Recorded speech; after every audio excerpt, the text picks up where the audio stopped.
My sister was laughing as she poured expensive champagne over my head. "Clean it up, Jason," she sneered. "You're lucky we even let you attend my engagement party." Around the room, the elite of the city chuckled. My own mother looked away, embarrassed to be related to me. They called me the unemployed failure. They didn't know that the very hotel they were standing in belonged to me. I had spent 5 years living in a basement, wearing rags, and letting them treat me like a dog. Why? Because my father's will stated I wouldn't inherit a cent until I proved I could survive on nothing.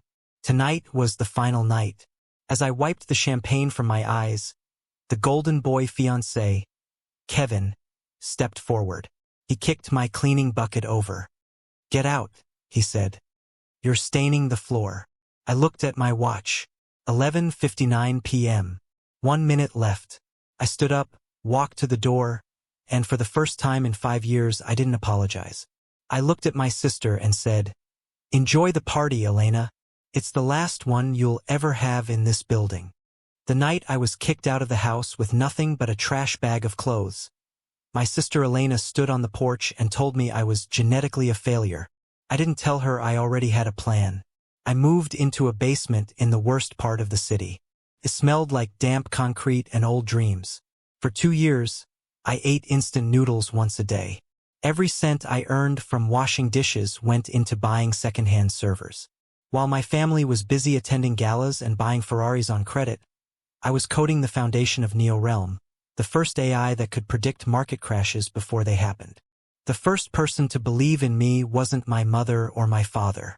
It was a man named Mr. Henderson, a janitor at the tech firm where I used to clean toilets. He saw my screen one night and realized I wasn't just playing games. He gave me his life savings, $5,000. It was all he had. I turned that $5,000 into $50,000 in a week, then $1 million in a month. But I kept it all secret. I stayed in that basement. I kept wearing the same ragged hoodie. I wanted to see who would still be by my side when I had nothing. The answer? Nobody. By year 4, Neo-Realm had become a ghost in the machine. Every major bank used my software, but nobody knew who the architect was. I hired a professional team to act as the faces of the company. I stayed in the shadows, watching my sister's fiancé, Kevin, slowly run my father's old construction business into the ground. He was arrogant, lazy, and obsessed with status. He didn't realize that the unemployed brother-in-law he mocked at Thanksgiving was the same person who had just secretly bought 40% of his company's debt. While I was eating a $2 taco in the park, Kevin was in his glass office hyperventilating. His hands were shaking so hard he dropped his phone. He had just received a final notice. His company's credit line had been frozen, not by a bank, but by a private equity firm called the Phoenix Group. He didn't know that Phoenix Group was just a shell company I had created 6 months ago. Every loan he took to buy Elena's 10-carat diamond ring, every lease on his fleet of sports cars, I owned it all. I wasn't just his brother-in-law anymore. I was his executioner. Kevin called a secret meeting with a representative from Neo-Realm, hoping for a bailout. I sent my assistant, Sarah, a woman I had rescued from one of Kevin's own predatory lawsuits years ago. She met him in a dimly lit restaurant. Kevin was begging. He offered her 50% of the family business just to stay afloat. Sarah, following my earpiece instructions, smiled and said, "The CEO doesn't want 50%. He wants the deed to your family estate as collateral." Kevin hesitated for only a second. His greed was bigger than his loyalty. He signed the papers, thinking he was saving himself. He didn't realize he had just signed away the roof over my mother's head. That night, the family called a mandatory dinner to celebrate Elena's upcoming wedding. They made me sit at the small kids' table in the corner. Elena spent 30 minutes showing off her new designer shoes. "It's a shame you can't afford a life like this, Jason," she said, loud enough for the whole restaurant to hear. "Maybe if you weren't so lazy, you wouldn't have to walk everywhere." I just smiled and took a bite of my steak.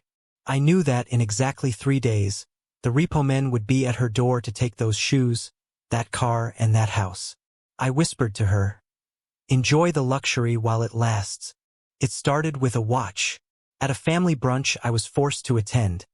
My sleeve slipped while I was reaching for the salt. Elena's fiancé, Kevin, has eyes like a hawk for luxury. He saw the Vacheron Constantine on my wrist, a piece worth more than his entire car collection. His face went pale. "Jason, where did you get a fake that looks that real?" he asked, his voice trembling. I pulled my sleeve back down and gave him a boring, blank stare. "Found it at a thrift store for $20.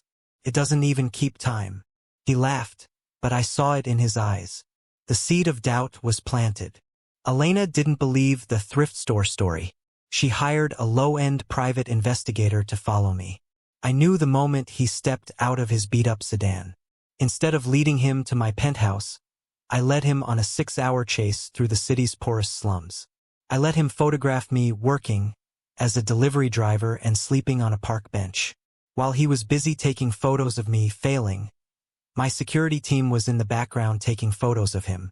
I wasn't the one being hunted. I was the one mapping out their every move. Back at the family estate, the Phoenix Group, my shell company, sent a formal notice. Kevin's business was officially under management review. He was told a representative would be coming to his house to inspect the assets. Kevin panicked. He started hiding the family silver and the designer bags he'd bought for Elena. He was so busy hiding his wealth from the mystery investor that he didn't notice the silent, black SUVs parked at the end of the driveway every night. The trap was closing, and the family was too arrogant to see the hunter sitting right at their dinner table. The Neo-Realm Anniversary Gala was the event of the decade.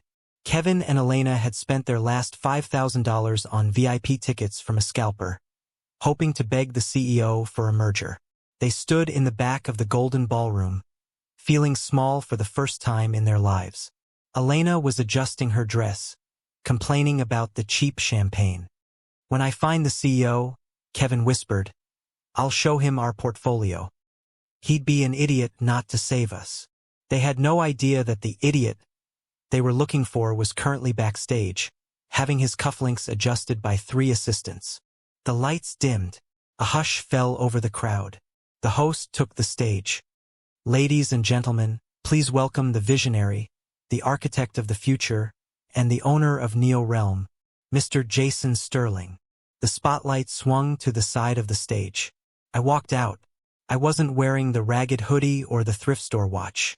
I was wearing a custom-tailored midnight blue tuxedo. I looked directly into the crowd, straight at my sister. I saw her glass of champagne slip from her hand and shatter on the floor. Her jaw didn't just drop. Her entire world collapsed. I didn't start with a thank you. I started with a list. "In business, loyalty is everything," I said into the microphone, my voice echoing through the hall. Recently, a small construction firm tried to sell their soul to me to cover up their own greed. I looked at Kevin, who was trying to hide behind a pillar. "Kevin, Elena, stand up. Since you wanted a meeting with the CEO so badly, let's have it right now in front of everyone." The cameras turned. The elite of the city stared at them like they were insects. I smiled. "Your merger is denied. And by the way, I just bought your house. You have until 8 a.m. tomorrow to pack." 8 a.m. came faster than a nightmare. I stood on the sidewalk of our family estate, watching the moving trucks haul away the status symbols Elena had spent her life bragging about. My mother stood by the gate, tears streaming down her face. "Jason, how could you do this to your own blood?" she sobbed. I didn't look at her with anger, just pity. "Mom, I didn't do this. Your greed did. I offered to help 3 years ago, and you told me to leave and never come back because I was bringing down the family brand. Consider this a rebranding. I didn't leave them on the street. I'm not them." I had my assistant hand Elena the keys to a small, 2-bedroom apartment in the suburbs, the same neighborhood where I lived when I was trash. "The rent is paid for 6 months," I told her as she clutched the keys like they were made of lead. "After that, you and Kevin can find jobs. I hear the local mall is looking for janitors. It's honest work, something neither of you knows anything about." Kevin tried to lunge at me, But my security team didn't even have to move. One look from me was enough to make him realize he was nothing now. As the sun set over the city, I went to the one place where nobody cared about my billions. My father's grave. I laid a single white rose on the stone. "It's done, Dad," I whispered. "The empire is whole again, and the weeds have been cleared out." My phone vibrated, a notification from the board of directors. A new merger was on the horizon. My life as the trash of the family was over. My life as the king had just begun.